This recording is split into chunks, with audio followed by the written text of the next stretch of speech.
me fait des misères. Qu'est-ce qui ne marche pas? J'ai perdu les pipes, j'ai perdu les zips, j'ai perdu le trip. Les quoi? Les quoi? Et le quoi? Ah, vous savez, les pipes. Les zips. Et le trip.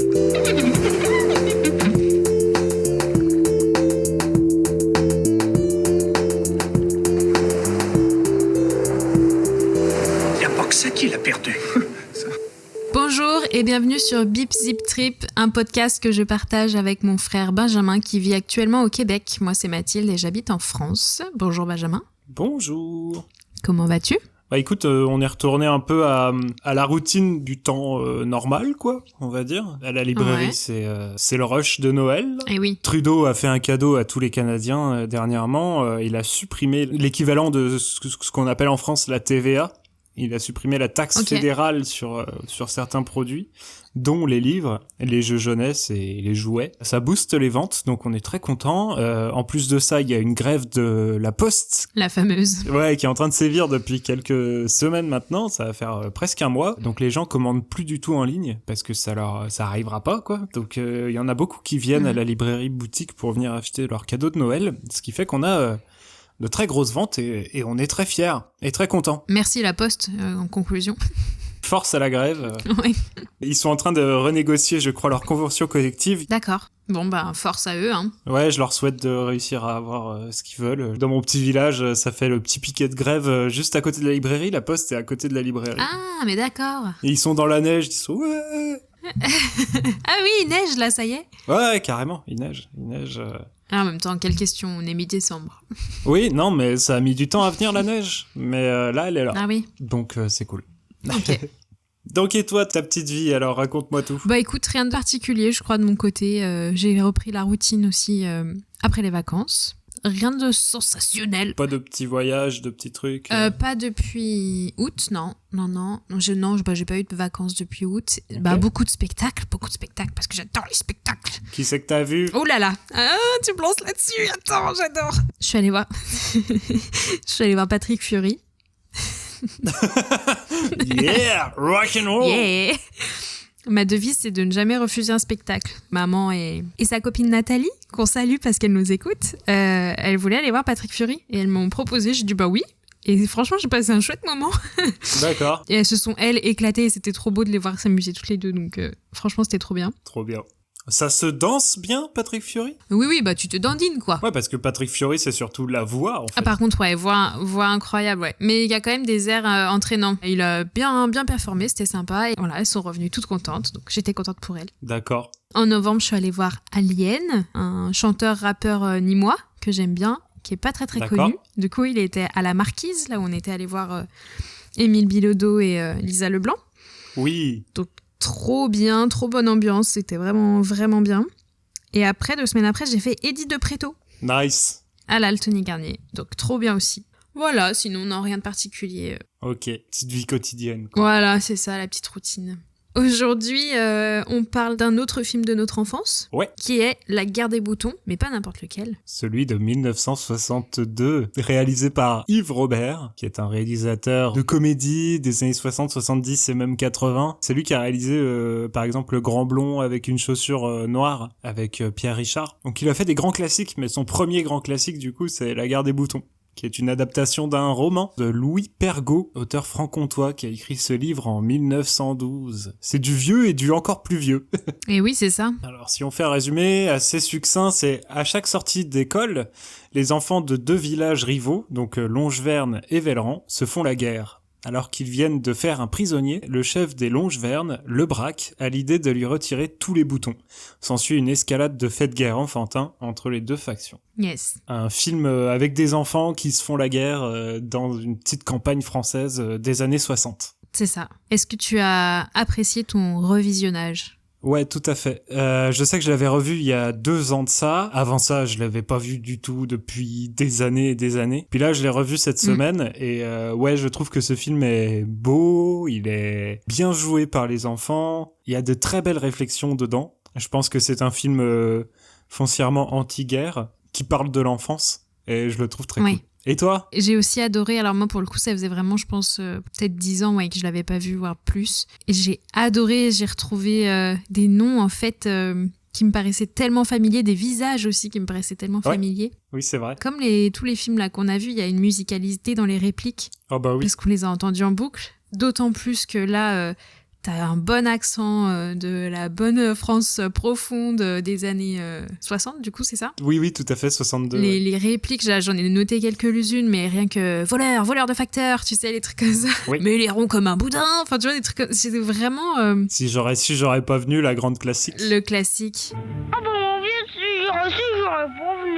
Je trouve qu'ils jouent vraiment bien. Ils sont très crédibles dans tout ce qu'ils font.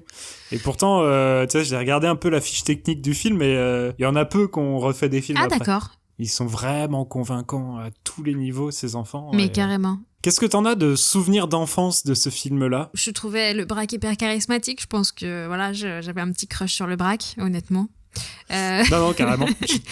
Après, le truc de tu sors de l'école et tu vas jouer avec les copains et tu joues aux adultes, je trouvais ça cool. Et les chansons aussi, elles m'ont marqué. Au travail avec les enfants, quand je les rhabille, enfin quand leur mets le pantalon, à chaque fois je dis mon pantalon.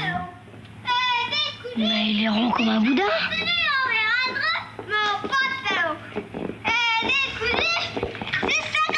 J'ai toujours mon pantalon qui est décousu qui me vient en tête, quoi. C'est-à-dire que ça ne m'a pas lâché pendant des années, même si j'avais pas revu le film. D'ailleurs, les réentendre, que ce soit mon pantalon ou La victoire en chantant, mais j'avais les paroles, c'était nickel. C'était vraiment ancré dans ma tête. Ça m'a mis des frissons de les réentendre et de les voir chanter ensemble. Enfin, vraiment... Toi, qu'est-ce que tu dirais pour toi, justement Bah, moi, c'est à peu près la même chose. J'aimais beaucoup la liberté que vivaient les enfants à la sortie de l'école. Ouais. Sortir, jouer tard, faire en sorte que tout le village et tous les champs avoisinants et puis ce soit un terrain de jeu, en fait. Ça résonnait aussi avec ce que nous, on pouvait faire. Hein. On a vécu dans un hameau un peu similaire. C'est pas vraiment la même époque. L'espace parental dans lequel on a vécu était moins hostile que ceux que vivent les enfants de ce film-là. Ça donne un peu l'impression que eux ils font traîner le plus possible pour rentrer le plus tard possible à la maison, quoi. Là, en le revoyant, hein, j'ai vu que le monde adulte, c'était un vrai adversaire. C'était celui qu'on fuit, celui que les enfants craignent. C'est le monde des raclés, des cris, des larmes. Ouais, c'est ça. C'est aussi ce qui donne la force aux enfants d'avoir la liberté de faire ce qu'ils veulent dehors aussi. Moi, j'aimais cette idée aussi de camaraderie. Moi, ça me donnait envie de vivre ça avec d'autres amis, d'avoir cette fluidité-là entre amis. Après, c'est sûr que c'est parce qu'il y a un chef qui s'appelle Le Braque et qui est hyper charismatique. Moi aussi, je lui trouvais un charisme de fou à Le Braque. Il est incroyable. Son corps, son visage, la manière dont il joue. Il joue en entier. Et il y a quelque chose de vraiment touchant avec ce gamin-là. C'est ça, dans la posture, tout ça. Puis tu sais, c'est vraiment le gros costaud qui, en fait, il en bave à la maison. Mais ça, tu l'apprends un peu plus tard. Mais tout son corps est Le Braque. Enfin, il y a vraiment... il est incroyable, je trouve, cet acteur. Il est débrouillard à souhait. Il est pas très bon à l'école, mais quand il fait sa fugue à la fin du film, on voit que il sait faire un feu, il sait pêcher, il se fait des lapins de compagnie et un petit oiseau de compagnie. Enfin, ça nous chuchote à l'oreille que c'est pas si compliqué de fuir le monde adulte. C'est une présentation de cette époque-là qui est quand même enviable pour le jeu entre gamins. Par contre, le monde adulte. Le monde adulte est pas enviable du tout. Il y a que l'instituteur qui est plutôt qui est bon avec. Pour la petite histoire, l'écrivain de La Guerre des boutons en 1912 était lui-même instituteur. Il se retranscrit lui-même en tant qu'instituteur et surtout en celui qui lui dit c'est parce que t'as pas de poil au cul. Oui, c'est ça. oui. Non, mais je vois très bien lequel c'est. Ouais. Je sais plus comment il s'appelle. Mais tu vois, ce personnage, je l'ai redécouvert vraiment là aussi. Je l'ai trouvé vraiment chouette aussi, ce perso. Oui. Enfin, je l'ai trouvé un peu rassurant quand tu sens qu'ils partent tous en live, c'est lui qui tient la baraque, quoi. Enfin, t'as beau avoir un Le Braque très charismatique et qui mène les troupes. Le conseiller, je dirais, je sais pas comment... C'est le conseiller, c'est ça. C'est le gars qui construit la cabane, qui connaît tous les chiffres et puis tous les trucs, qui fait son discours sur les volumes. Ah oui, c'est vrai. La cabane, c'est un parallélépipède rectangle de 6 mètres sur 3 de base. Ça fait 6 x 3, 18 mètres carrés. Parce que le citoyen, la surface d'un rectangle, c'est le grand côté multiplié par le petit côté. Lui, il est pas tant dans la baston, mais il a la tête, quoi. Moi, je me suis noté quand même que ce sont des enfants qui jouent au grand en faisant la guerre et tout ça, et en étant organisés avec chacun son rôle. Il y en a un qui fait le guet dans l'arbre, Il y a celui Ouais. du coup qui est l'intello, qui conseille le chef, tout ça. Bon, la Tout pauvre à fait. Marie qui a juste le rôle de la ménagère, mais voilà, elle a le mérite d'être là. Mais en fait, ils jouent au grand, mais ils se questionnent quand même énormément sur leurs valeurs, je trouve. Il y a un moment où ils parlent de démocratie, il y a un moment où ils parlent d'égalité. Je trouve ça hyper intéressant. Enfin, je les ai trouvés vraiment touchants. C'est là où ce film gagne en profondeur. Et en fait, ce récit, parce que je pense que ça date du livre, hein, mais Ouais. il gagne en profondeur parce qu'il est éminemment politique. C'est un très joli portrait de l'enfance, mais c'est aussi quelque chose de très politique et très ancré dans l'histoire de France, en fait. À partir de cette réflexion-là, j'ai essayé de faire un peu une mise en contexte et puis de mettre en lien ce qui se passe dans le film et ce qui s'est passé en France dans les deux époques, entre l'époque 1912 où le livre a été écrit et puis l'époque 1962 où le film a été réalisé. Donc si je peux faire un petit contexte, vas-y, avec je suis plaisir. parti. Donc je vais parler d'abord du livre. Louis Pergaud, qui a écrit donc ce livre en 1912, entre la défaite de 1870 et la guerre de 14. Donc, Louis Pergaud, c'était un républicain et je pense que ça avait un sens plus lourd qu'aujourd'hui de se dire républicain. Il y avait encore, je pense, des monarchistes ou des gens qui étaient nostalgiques de l'Empire, étant donné que l'Empire, le Second Empire, s'était arrêté donc en 1870. Ouais, il y a moins de 40 ans quand le livre sort. Faut savoir qu'en 1912, la France est quand même traversée par l'esprit de guerre. À cette époque, depuis 1870, donc année où l'Alsace et la Lorraine ont été annexées par l'Allemagne, on faisait une lourde propagande scolaire. On parlait de revanche aux enfants. On disait qu'il fallait reprendre l'Alsace et la Lorraine aux Allemands qui nous l'avaient pris. On faisait souhaiter la guerre. On créait un ennemi de toute pièce dès la plus tendre enfance. En fait, on rentrait dans le cerveau des gens cette idée-là qu'il fallait retrouver ce qu'on avait perdu. Dans le même temps, la République était encore toute jeune. Elle était un peu fragile. On était à la constitution de la Troisième République, qu'on disait instable. On peut penser par exemple aux monarchistes encore présents et donc à Baccaillé là qui dit moi je m'en fous, je suis royaliste. Et après tout, j'en ai assez de votre guerre à la noire, puisque je suis royaliste. D'ailleurs, cette scène-là, très connue, ils ont décidé de prendre les boutons aux prisonniers de guerre. Puis donc, le village des Vellerans décide de faire la même chose. Et là, l'idée première du film, ça va être d'essayer de s'organiser pour essayer d'avoir le plus de boutons possible pour lorsqu'on va faire la guerre. Si on perd, eh ben, on pourra recoudre nos boutons nous-mêmes et puis il y aura pas de problème. Pour avoir ce trésor-là, il va falloir se cotiser. D'ailleurs, ils se questionnent à ce moment-là. Oui, bah c'est ça. Puisqu'on a dit qu'on était en République, on est tous égaux. Moi, je connais qu'un truc, égalité, fraternité. Tu connais pas de truc du tout, parce qu'il y a un qui on a soit payé des autres qui en ont pas. Ça c'est vrai, moi je pourrais pas payer non plus. Puis moi non plus. Alors si c'est comme ça, il n'y a plus moyen de faire l'égalité, fraternité. Si on a qui paye d'autre part, c'est plus la République, c'est la royauté. Puis moi les rois, je les guillotine. Nous aussi on les guillotine les rois, mais l'égalité c'est facile à dire, mais... L'égalité c'est quand personne paye d'abord. C'est pas vrai, c'est quand tout le monde paye pareil. Et les pauvres alors? Tu fais honte aux pauvres, le braque. C'est pas républicain, ça. C'est pas républicain du tout, donc c'est pas égalitaire du tout, étant donné qu'il y a des pauvres et des riches. Tout le monde ne peut pas donner 20 francs. Donc après, la question c'est, qu'est-ce que le principe d'égalité dans la devise de la République française? Petit intello sort, non, l'égalité c'est quand tout le monde a pareil. Enfin, la crique, c'est quoi l'égalité? L'égalité, c'est quand tout le monde a pareil. Alors nous, c'est pas l'égalité?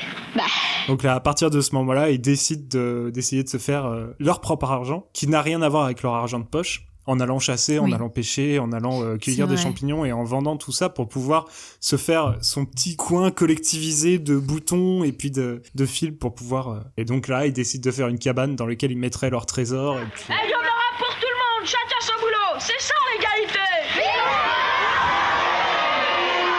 Donc c'est dans cette réflexion-là qu'on voit le côté égalitariste de ce récit-là.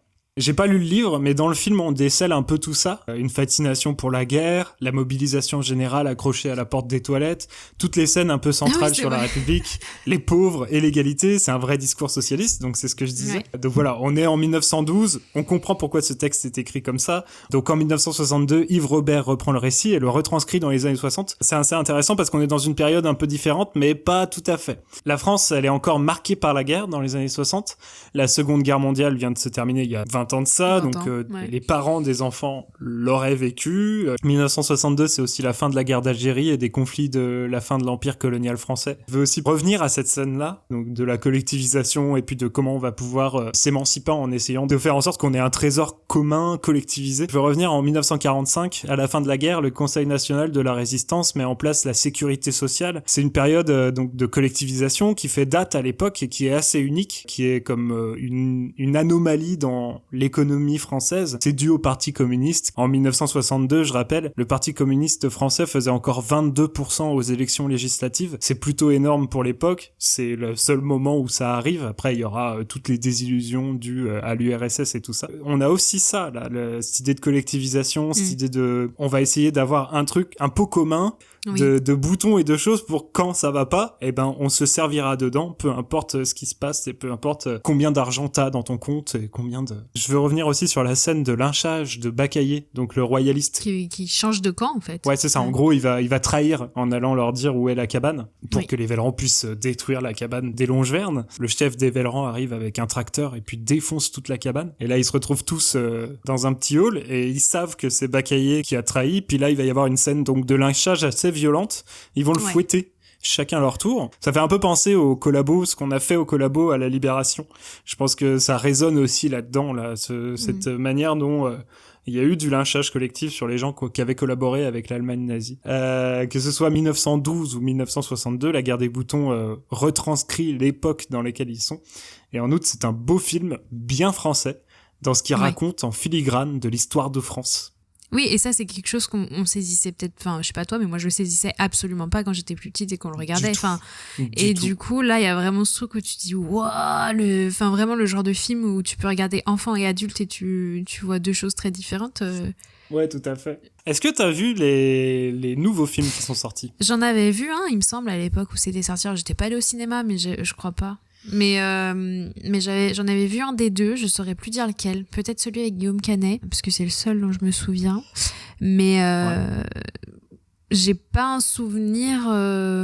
marquant? Non. Enfin, honnêtement, j'ai aucune image du film qui me vient. Ok. Fun fact, y a un film qui s'appelle La guerre des gosses, qui est sorti en 1936, qui est la première adaptation cinématographique de La guerre des boutons, avec, dans un des rôles des gamins, Charles Aznavour. Mais non. Petit. Ouais. Mais non. Mais oui, excellent. C'est un truc de ouf. J'ai appris ça là il y a une petite heure. Ah ouais, d'accord. Waouh. Ouais. Il a failli disparaître ce film. Il restait qu'une seule copie, je sais pas trop quand. Et ils avaient réussi à la trouver, mais impossible de le trouver ce film-là. Je sais pas où est-ce qu'on peut le voir, mais moi ça m'intéresserait de le voir. Parce que pour le coup 36 aussi. C'est ça. 36 et 1912, c'est à peu près la même vibe, tu vois. Ouais, moi j'ai passé un bon moment devant ce film. Après, j'ai toujours ce truc où bon, c'est du noir et blanc tout le long, donc faut pas le regarder en plein jour parce que tu vois rien. Et puis c'est le son. Moi, le son des vieux films, je pense qu'il y a que ce film où je tolère le son comme ça. Tu sais, un peu criard ou c'est. Ouais. Ouais, puis les enfants ont pas mué, donc parfois c'est un peu. Ils ont tous la voix aiguë et tout. Et il y a plein de fois où je comprenais pas les répliques. Et encore maintenant, hein, même si je connais bien le film, il y a plein de répliques où j'ai pas tout saisi. Et je pense que c'est le seul film d'époque, en tout cas, que je tolère au niveau son, parce que les autres, c'est ça. Ah, pas agréable, tu vois. Ouais, non, c'est sûr. Je suis d'accord. Mais j'ai passé un bon moment, moi, devant ce film. J'ai vraiment aimé le revoir et j'ai vraiment eu des frictions là sur les moments où ils sont... Je crois que ce qui me touche le plus vraiment au cinéma, c'est les histoires d'amitié et vraiment quand ils sont ensemble, qu'ils se mettent à chanter, qu'ils se prennent sur les épaules. Enfin, vraiment, j'ai trop aimé ça. Oui, puis le final aussi, hein. C'est une belle histoire d'amitié aussi, si on peut revenir. Donc, on va spoiler, mais bon, ça date de 62. Ouais, vas-y, vous aviez le temps de regarder, en fait. Le Braque va être envoyé en pension. La scène finale, c'est ça, c'est son installation dans la pension. Et il se trouve qu'il va se retrouver dans le même dortoir que l'Aztèque, le chef des Vellerans, qui lui aussi a fait une connerie. Et en fait, les deux, bizarrement, quand ils se retrouvent ensemble dans le dortoir, ils sont tous les deux heureux, puis ils se mettent à jouer. Ouais. Jouer, ils finissent sur un gros câlin, quoi. En fait, ils auraient pu être copains juste parce qu'ils étaient dans un village différent. Finalement, ils étaient ennemis, entre guillemets, mais ça remet à zéro. Ils se retrouvent tous les deux dans la galère au pensionnat et ça devient copain, quoi. Est-ce que tu conseilles ce film Ouais, je trouve que c'est un beau film. Après, je me répète encore à chaque fois, je sais pas si je l'aurais aimé pareil si j'avais pas grandi avec, mais je trouve qu'il est, il est vraiment, vraiment bien, et ne serait-ce que pour le jeu des enfants, ça vaut la peine, je pense. Tu conseillerais, toi ? Ouais, à fond. Même pour le message délivré. Ouais, c'est ça, je pense qu'il vieillit pas là-dessus. Non, carrément pas. Alors, vu qu'on est fin 2024, je te propose de faire un petit top des films que t'as vus. Là, tu vois, j'ai fait mon top 5, mais en fait, je pourrais le réorganiser en fonction de comment je prends la chose, mais donc bon, je vais voir. Ok, bah je te propose d'aller au 5e, en fait, et qu'on fasse chacun son 5e, son Allez. 4e, son Ouais, très 3e. Alors, ton top 5 à toi. Mon top 5, je mets Monsieur Aznavour, qui a été réalisé par Grand Corps Malade. Ok. Un biopic sur Charles Aznavour, que j'ai trouvé vraiment chouette. Moi, je connaissais pas du tout sa vie à Monsieur Charles Aznavour. Et en fait, l'acteur est fou, quoi. L'acteur est vraiment incroyable. Il y a vraiment des moments où j'avais l'impression de voir le chanteur à l'écran, quoi. C'était incroyable, que ce soit dans la posture, la gestuelle. La C'est voix, un Rahim, il a énormément travaillé. Ouais, c'est ça. La voix, il la font travailler parce que c'est vraiment lui qui chante. Enfin, c'est incroyable, quoi. Je l'ai trouvé vraiment dingue. Ok. Tu l'as vu il y a pas si longtemps, alors? Ouais, il est sorti il y a pas très longtemps. Mais tout ce que je t'ai mis là, je les ai vus, je pense, dans les derniers mois. Et toi? Moi, c'est Soleil à Tikamek, Ok. un film historique écrit par Chloé Le Riche. C'est un film québécois qui parle d'un fait divers qui s'est passé dans les années 70. C'est des flics qui retrouvent une camionnette qui est tombée dans une rivière près d'une communauté autochtone. Dans cette camionnette, il y avait donc des autochtones et 2 Québécois blancs qui s'en tirent, et les 5 autres de la communauté Atikamekw perdent la vie. La police a conclu à un accident, mais c'est fort probable que ces 2 gars aient tué en fait volontairement les autochtones. Parce qu'il y avait du racisme contre les autochtones. Donc c'est un film qui remet ça en image. C'est toujours bien de voir des films qui parlent des Premières Nations et de ce qui traverse aussi un peu la société québécoise sur les autochtones, parce que c'est pas tout blanc, quoi. Ouais. Ton top 4? Mon top 4, j'ai mis un film dont j'avais déjà parlé dans une carte blanche, c'est Les Trois Fantastiques. Oui, je me souviens. Ces 3 jeunes qui font leur vie, là, un peu. Ils se baladent en forêt à vélo, voilà, dans le gros du truc. Avec Raphaël Quenard. Avec Raphaël Quenard, du coup, qui joue le frère de l'un des 3, qui revient de prison et qui vient foutre un peu le bordel au milieu de tout ça. Et je pense que... Alors, j'ai beaucoup aimé ce film parce que j'y étais allée sans trop voir la bande-annonce et que c'était vraiment une séance exceptionnelle où je suis arrivée un peu en retard. Il a allumé la salle que pour moi au cinéma et j'étais seule, donc j'ai vécu les choses, tu vois, genre je me privais pas de faire « Oh non! Oh, c'est pas vrai !» Enfin, j'étais à la maison, quoi, finalement. Donc, je pense que ça a joué sur mon appréciation du film. Je l'ai beaucoup aimé, ouais. C'est nice. Quel est ton top 4 ? Moi, mon top 4, ça va être La Salle des Profs. Aussi sorti en 2023, mais vu en 2024 au cinéma. C'est un film allemand réalisé par Ilker Satak. Ok. C'est un film qui se passe dans une école, donc en Allemagne. Il y a une série de vols qui va se faire dans la salle des profs. Et l'héroïne, qui est une prof de maths, va faire une enquête. Je fais ça un peu grossièrement, mais ce qui est vraiment génial, c'est l'ambiance qu'il y a dans ce film. On se retrouve dans un thriller qui va devenir angoissant alors qu'on est dans une salle des profs, dans un collège, quoi. C'est vraiment très cool comme film. J'ai adoré ça. Trop bien. Alors, elle va faire son enquête et puis elle va devenir parano sur pas mal de choses et tout. C'est vraiment cool. Trop bien. On passe au top 3 ? Je mets en top 3 En fanfare, que j'ai découvert, je pense, il y a 2 semaines, la semaine dernière. Ok. La semaine dernière. J'ai que des films français dans mon top 5. Je joue local, moi. En fanfare, en fait, je pense que c'est aussi pour ça que je l'ai aussi dans mon top, parce que je l'ai vu récemment et que je suis encore sous les émotions. C'est un film avec Benjamin Laverne et Pierre Lotin. Pierre Lotin, ça doit être horrible pour lui de le catégoriser qu'avec ça, mais c'est un des acteurs des Tuches. Et voilà. C'est pas horrible, on a le droit de jouer dans les Tuches. Oui, mais bon, enfin, il a fait plein d'autres films, mais bref. En fanfare, du coup, c'est l'histoire d'un gars qui s'appelle, c'est joué par Benjamin Laverne, qui découvre une maladie, et pour ça, avec cette maladie et une recherche de transfusion, il découvre qu'en fait ses parents l'ont adopté quand il était petit. Donc il va à la rencontre de sa famille biologique, notamment son frère, qui est joué par Pierre Lotin. Et on découvre juste la relation entre les deux qui se développe. Et j'adore ça. À savoir que Benjamin Laverne joue un chef d'orchestre de musique classique, donc renommé, tout ça, et Pierre Lotin joue dans une fanfare. Donc il y a un peu une balance entre les deux, mais c'est hyper bien amené parce que le gars de la musique classique découvre le gars de la fanfare. C'est pas genre oh là là, bienvenue chez les ploucs, pas du tout. C'est plutôt celui de la fanfare qui s'excuse un peu d'être là. Enfin, C'est vraiment beau Ok. parce que ça traite de plein de sujets différents, de la fraternité, de l'abandon. Il y a de l'humour, comme j'aime, Ouais. et des trucs plus tristes, comme j'aime aussi. Ok. J'ai fini abattue dans mon siège. J'étais avec maman. Et au générique, elle me dit, on y va? Je dis, mais non, je peux pas. Je suis abattue là. J'ai Ah, sangloté c'est mignon. jusqu'à C'est la trop mignon. voiture.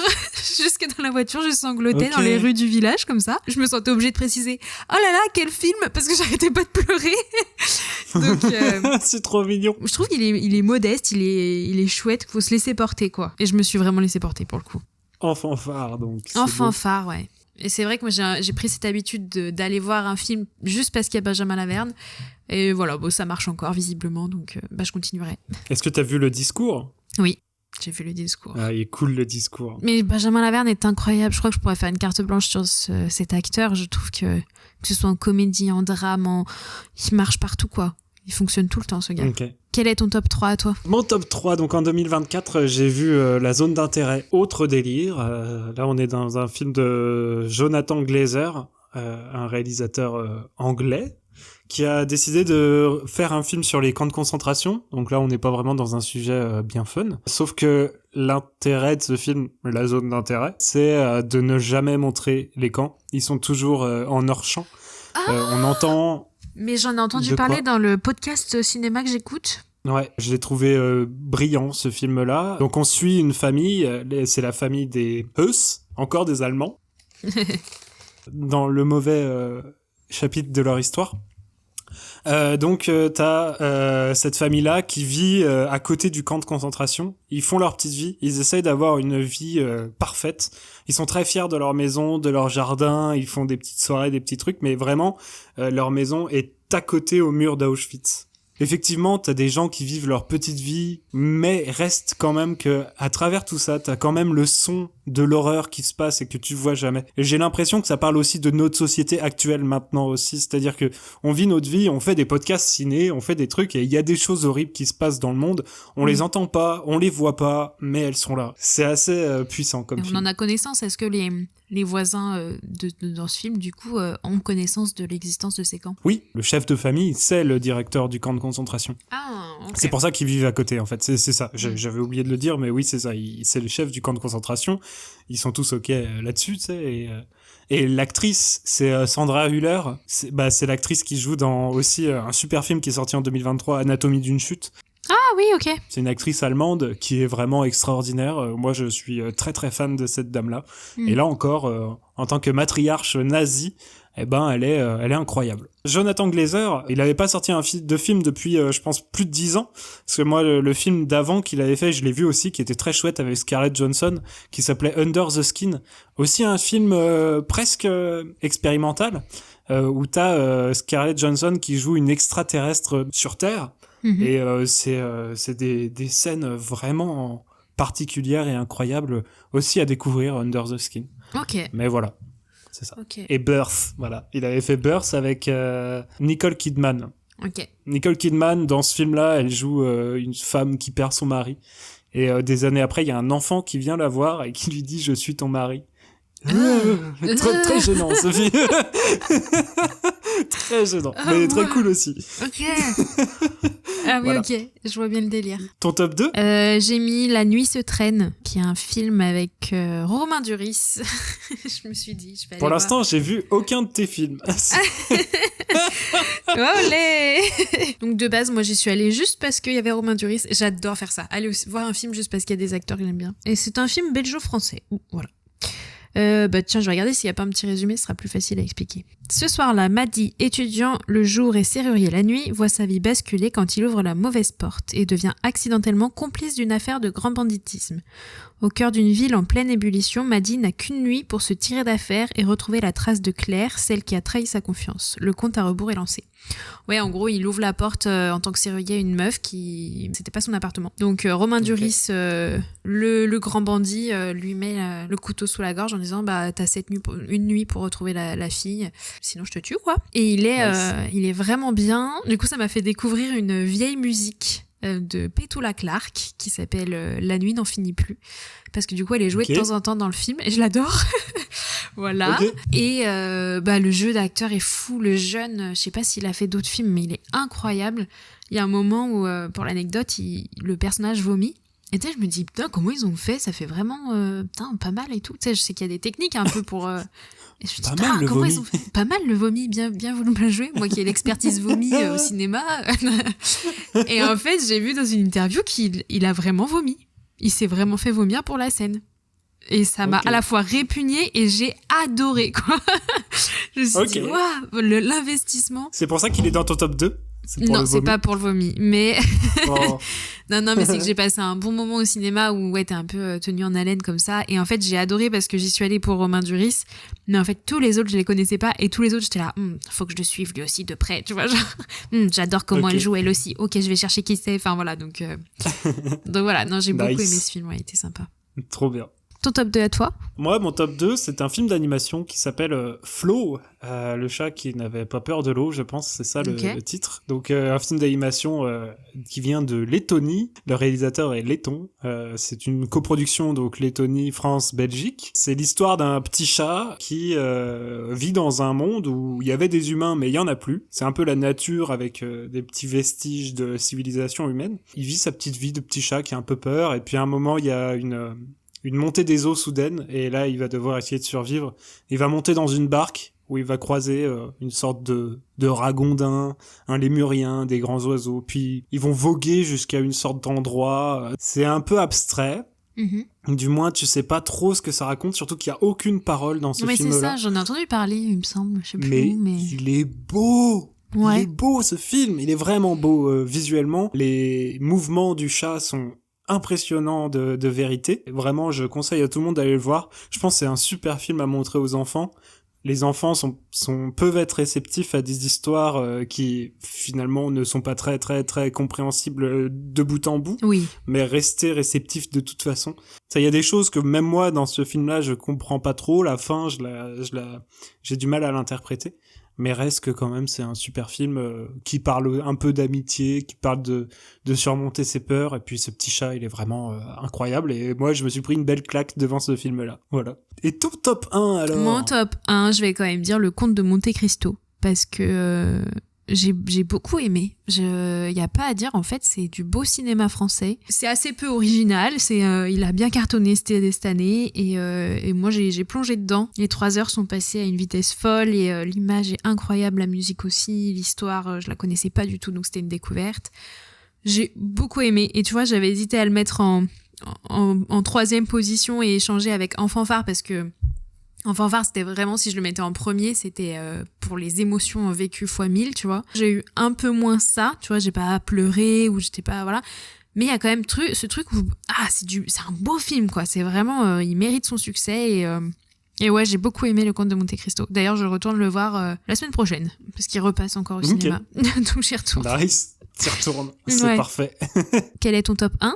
C'est un film réalisé par Coralie Farja qui avait réalisé Revenge. C'est en 2017, un film d'horreur, un film de genre français. Ça faisait plaisir à voir parce qu'il y en a pas beaucoup. Et là donc Coralie Farja remet le couvert avec The Substance, donc un film franco-états-unien anglais.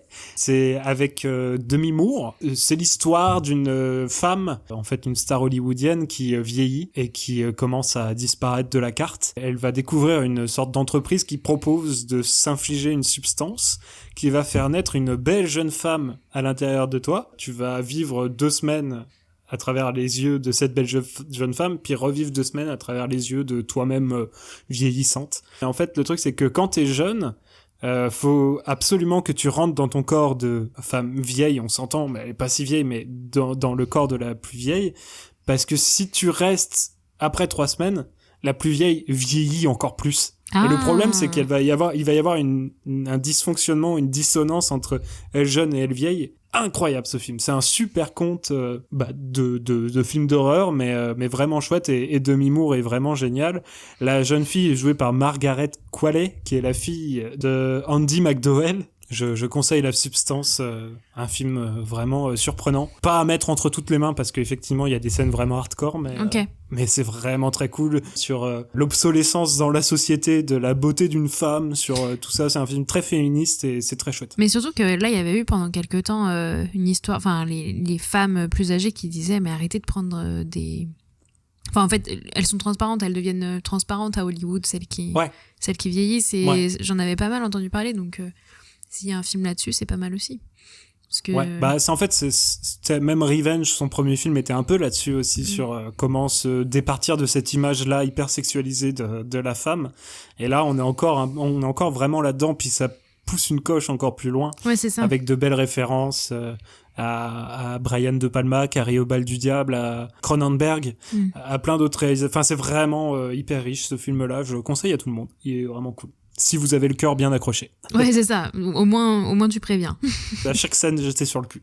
Ok, écoute, je note. On peut partir sur les cartes blanches maintenant. On peut partir sur les cartes blanches. Moi, je vais parler d'une série que je regarde en ce moment. C'est pas une série toute neuve, elle a plus de 20 ans presque. Okay. C'est la série The Wire, ou Sur écoute, écrite par David Simon, qui est un ancien journaliste. Ça se passe à Baltimore. Il y a un trafic de drogue qui est omniprésent et au centre de toutes les attentions. De la police à la rue, en passant par la mairie, le port, l'école ou encore le journal local. À la suite du meurtre d'un témoin à charge contre un des barons de la drogue de la ville, une unité spéciale formée d'inspecteurs de la police judiciaire et de la police criminelle se lance dans une vaste enquête. C'est une enquête sur la drogue pendant 5 saisons. Comme ça, là, ça donne pas très envie. Mais cette série est absolument géniale. Ça dresse un portrait total de la ville. Chaque saison s'attache à un secteur urbain en particulier. La première saison, on voit les flics et le réseau de trafic de drogue. La seconde saison, on voit les flics, le réseau de trafic de drogue et le port. La troisième saison, c'est les flics, le réseau de drogue, la mairie de la ville. Et la quatrième, c'est les flics, le réseau de drogue, la mairie, l'école. Et la cinquième saison, c'est les flics, la mairie, le réseau de drogue et les médias avec le journal local. C'est une véritable série qui se veut sociologique et qui nous plonge dans une histoire pas du tout manichéenne, où on arrive à comprendre sans que rien ne soit diabolisé. Chacun dysfonctionne plus ou moins de par son vécu ou les structures qui les ont formés, que ce soit la rue, la politique ou l'administration policière. Il y a personne qui est gentil, il y a personne qui est méchant. D'ailleurs, c'est la force vraiment de cette série-là. On s'attache à tout le monde. Que ce soit un flic ou un dealer, peu importe, on s'attache à tout le monde et on les voit tous essayer de se foutre des bâtons dans les roues, chacun de leur côté. Puis quand il y a même un dealer qui meurt, t'es triste. C'est assez fort. Donc en 2012, c'est un cousin qui m'en a parlé. Il m'en avait fait des éloges, et moi j'avais tenté de la regarder à l'époque. J'avais regardé, je pense, 2 saisons et demie avant de me laisser embarquer dans Game of Thrones et Walking Dead, un peu comme tout le monde. C'était vraiment la période. Mais au départ, j'avais commencé à regarder The Wire. Je pense que j'avais absolument pas les armes pour regarder cette série qui est pas mal demandante. À un moment, il fallait que je m'y mette, donc je m'y suis remis il y a quelques mois. Certains disent que The Wire, c'est la meilleure série qui ait existé. Moi, je me pose la question avec Six Feet Under, qui sont 2 séries HBO de toute façon. Donc je me dis qu'on n'est pas loin d'être devant la meilleure série que j'ai jamais vue, en tout cas. C'est une série qui est vraiment plutôt austère, complexe dans sa profusion de personnages, d'arcs administratifs et d'arcs narratifs. Mais je crois que c'est ce qui fait un peu sa force. C'est une mine d'or de réflexion sociologique et politique. Elle reste très actuelle malgré qu'elle soit sortie il y a 20 ans. Dans la saison 5, ça se base sur les médias, surtout. Et là, on voit vraiment la création d'une désinformation, d'une post-vérité dans laquelle on est encore actuellement aujourd'hui, voire plus que jamais aujourd'hui. Les Américains sont capables de faire des chefs-d'œuvre hyper intelligents sur les dysfonctionnements de leur propre société. Des films et des séries sur la corruption, les problèmes démocratiques, voire la désinformation. Des œuvres qui font de l'audience, qui ont beaucoup marché. The Wire a beaucoup marché à son époque. Et pourtant, ils finissent par élire Donald Trump une 2e fois. C'est une forme de contradiction qui me fascine beaucoup. Ouais. La saison 4 est ma préférée sur l'école. Les gamins, ils ont 12 ans, 12, 13 ans. Ils sont déjà dans le réseau de la drogue parce que déjà, ils sont pauvres. Déjà, Et ils ont baigné dedans, quoi. C'est ça, ils ont baigné dedans. Ils sont... comment on essaye de les sortir de là? Est-ce que l'école est capable de faire ça? Et en même temps, l'école aussi a ses problèmes administratifs. Elle est pas toute rose. Elle aussi, elle a des chiffres à rendre et des trucs. Et il y a vraiment des scènes géniales. Une réplique qui m'a sauté à la face. Il y a un moment 2 personnages... qui parle du fait que le monde se réchauffe. On est en 2006, mais déjà ça parlait de ça, c'est sûr. Il parle d'un autre gars qui a descendu des types, je sais pas trop où, il dit il est glacial ce mec. Tu sais ce que je pense? Il est glacé, cet enfoiré. C'est le monde qui est glacé, Buddy. Je croyais que tu disais qu'il se réchauffait. Le monde va dans un sens et les gens dans un autre. Wow. Et je trouve que c'est vraiment génial comme réplique. Ça veut pas dire grand chose, mais Mais en même temps, c'est des beaux textes. Et en même temps, si, ça veut dire plein de choses. C'est une forme de poésie. Voilà, c'était ma carte blanche. The Wire, ou Surécoute en français. Moi, ma carte blanche, elle va parler de mon expérience Mommy, le film Mommy de Xavier Dolan, parce que j'en ai déjà un peu parlé dans une ancienne carte blanche, mais je me dis que là, voilà, je déballe tout ce que j'ai à dire sur Mommy, comme ça, après, j'en parle plus, j'arrête de saouler les gens avec ça. Ça va. Donc, t'as le droit d'en parler autant que tu veux. Chouette. Donc, effectivement, j'en parlais dans l'une de mes dernières cartes blanches, mais il y a 10 ans, tu m'as emmené voir Mommy de Xavier Dolan, en me pitchant très brièvement l'histoire. Et je me souviens ne pas avoir une conviction énorme, mais une confiance suffisante pour te suivre. Et puis là, en fait, j'ai eu une giga claque de kiff. J'ai ri, j'ai eu des frissons, j'ai pleuré, j'ai tellement pleuré. Et justement, même dans la voiture en sortant du cinéma, quand on débriefait du film avec maman, j'ai pas arrêté de pleurer. C'est-à-dire que je suis même pas allée au bout de ma première phrase. Je me souviens maman qui me regarde dans le rétro en me disant « Et toi, t'en as pensé quoi ?» Je dis « Bah tu sais le moment où... » Et je me suis remise à me pleurer. Bon voilà, grosse claque, ça veut dire ce que ça veut dire.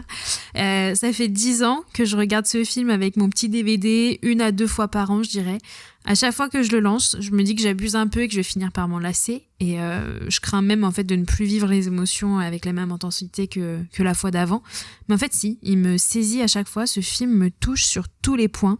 La musique, la lumière, la relation entre chaque personnage, la naissance de la complicité entre ses 3 voisins, Dai et son fils Steve et leur voisine Kayla. Bref, j'ai aimé ce film et je l'aime toujours autant après 10 ans. Et là, au mois d'octobre, il y a eu le Festival Lumière à Lyon. Xavier Dolan faisait partie des invités. Donc ça, je t'ai pas raconté, mais moi, j'avais prévu d'aller à la projection le lundi soir. Mais le dimanche, il faisait ce qu'on appelle une masterclass au Pâté Bellecour. Et j'avais pas pris de place parce que ma pote qui venait avec moi le lundi n'était pas dispo le dimanche. Et je me suis dit, bah non, je vais pas prendre de place. Bon. La prochaine fois, je prendrai une place parce que du coup, je me suis dit le dimanche, bah, je vais essayer d'y aller, même sans une place. Donc, je suis allée au Pâté Bellecour. Okay. J'arrive dans la file d'attente. Et je croise une fille, je dirais, à peu près mon âge, peut-être un peu plus jeune que moi, mais dans ma tranche d'âge. Je lui dis, excuse-moi, est-ce que t'as une place? Elle me dit, non, j'ai pas de place, mais j'essaye, je fais la queue. On était vraiment au bout de file, il y avait du monde. Hein. En fait, on se met à discuter. Voilà, on discute de pourquoi on est là. Elle me dit qu'elle vient de Lille. Enfin, voilà. Et il y a une autre fille qui arrive pareil, à peu près notre âge, et qui dit, excusez-moi les filles, j'étais censée venir voir la masterclass, mais la personne avec moi m'a lâché, donc j'ai une place de disponible si vous voulez. Waouh. Aïe. Aïe. Fallait pas te faire pote avec l'autre. Avec Marie-Camille. Et du coup, je lui ai dit, bah vas-y. Elle me dit, non, t'es sûre et tout. Je dis, bah oui, moi je le vois demain normalement, donc vas-y, tu viens de Lille. Enfin voilà. Et puis elle est arrivée avant moi dans la file d'attente. Bon, donc j'ai laissé y aller. Elle était là, oh non, mais t'es trop mignonne. Bah, c'était vraiment genre, bisous, à plus tard. Oui, bon, on se détend. C'est trop mignon. Et voilà, donc trop chou. Elle me disait, j'espère que quelqu'un va venir aussi et laisser la place et tout. Bon, bref, ça n'a pas été le cas. Je spoil d'avance, j'ai pas réussi à y accéder. Mais c'était marrant parce que du coup, dans la file d'attente, il y a eu énormément de monde qui attendait soit pour Xavier Dolan, soit pour d'autres personnes. C'était marrant parce qu'il y avait vraiment devant, je dirais, pas des vieux, mais des adultes qui étaient genre, non mais nous, ça fait 2 heures qu'on attend. Enfin, tu vois, ils râlaient contre les gens du cinéma qui n'y pouvaient rien. Et nous, on était à l'arrière, tout penaud, mais bon, on n'osait trop rien dire. Donc voilà, j'ai trouvé que c'était une expérience humaine assez sympa, mine de rien. Donc voilà, et en fait, en rentrant chez moi, je vois que donc il a fait sa masterclass et dans le public, il y avait l'acteur de Mommy, Antoine-Olivier Pilon. Donc j'étais là, oh là là, mais qu'est-ce que j'ai fait? Genre, j'aurais dû prendre la place et tout. Bon. J'ai quand même eu la chance d'aller à la projection du film le lundi. Et donc, Xavier Dolan est venu, mais aussi avec 2 des acteurs. Donc, Anne Dorval qui joue la maman et Antoine-Olivier Pilon qui joue le fils. Donc, j'ai eu ma petite revanche le soir. J'ai vu les 2 acteurs. Il y a eu une mini-interview et puis après, le film est passé. Et puis en fait, j'ai trouvé que c'était encore une nouvelle expérience parce que en fait, ça sentait que dans la salle, 90% des gens, étaient aussi habités par ce film que moi et savouraient chaque minute du film. Enfin, tout était décuplé, toutes les émotions étaient décuplées. C'est quelque chose. Ah ouais. Et ce qui m'a fait le plus de bien, c'est qu'à la fin de la projection, on a eu encore une longue standing ovation en direction du coup du réalisateur et des 2 acteurs parce qu'ils étaient restés dans la salle avec nous pour voir le film. J'ai aimé pouvoir les applaudir genre juste après la projection. Ça fait 10 ans que je regarde ce film et que je suis frustrée à la fin parce que je peux pas leur dire que j'ai aimé, tu vois. Et là, j'étais là, ouais, je comprends. Bravo à vous, j'ai aimé, tu vois. Ils le savent parce que si on est là, c'est qu'on a aimé, mais j'ai adoré. Donc c'était encore une nouvelle expérience avec Mommy. Et il y a quelques semaines, j'ai reçu le livre photo que j'ai craqué, j'ai acheté. Et du coup, voilà, je l'ai regardé, là, j'ai pris le temps un petit peu et il est vraiment beau, hein, il est mastoc, il y a je sais pas combien de pages. Attends, j'ai vu. Ouais, c'est ça, c'est un gros livre. Ouais, il y a 460 pages. Surtout des photos ? C'est que des photos. Ok. Et du coup, des coulisses, tout ça. Et puis en fait, c'est un peu dans l'ordre chronologique du film aussi. Donc, c'est bon ça, ouais. Avoir un objet comme ça, un peu de collection. Ouais, et puis il est mastoc, il est beau. Et voilà, puis c'était vraiment toute une expérience. Et de me rendre compte que ça faisait 10 ans, ça m'a mis une petite claque. Hein, et du coup, ouais, Festival Lumière, je recommande. Hein. C'était vraiment, mais oui. Vraiment beau. Voilà, ma petite carte blanche. Parfait. Donc c'est ainsi que se termine ce 5e épisode de Bip Zip Trip. Si toutefois l'un ou l'une d'entre vous nous écoute, on espère que vous avez passé du bon temps avec nous. Où que vous soyez, n'oubliez pas de garder vos émetteurs-récepteurs en bon état pour que la communication ne soit jamais brouillée. Si vous souhaitez partager quelque chose, n'importe quoi avec nous, vous pouvez nous laisser un commentaire sur vos plateformes préférées ou nous envoyer un courriel à bipziptrip@gmail.com. On y va souvent, c'est faux.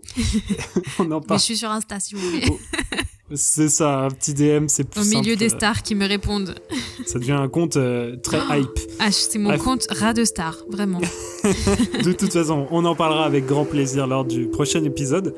Que les tempêtes ne soient pas trop intenses et que les vagues n'ébranlent pas trop la structure de votre phare.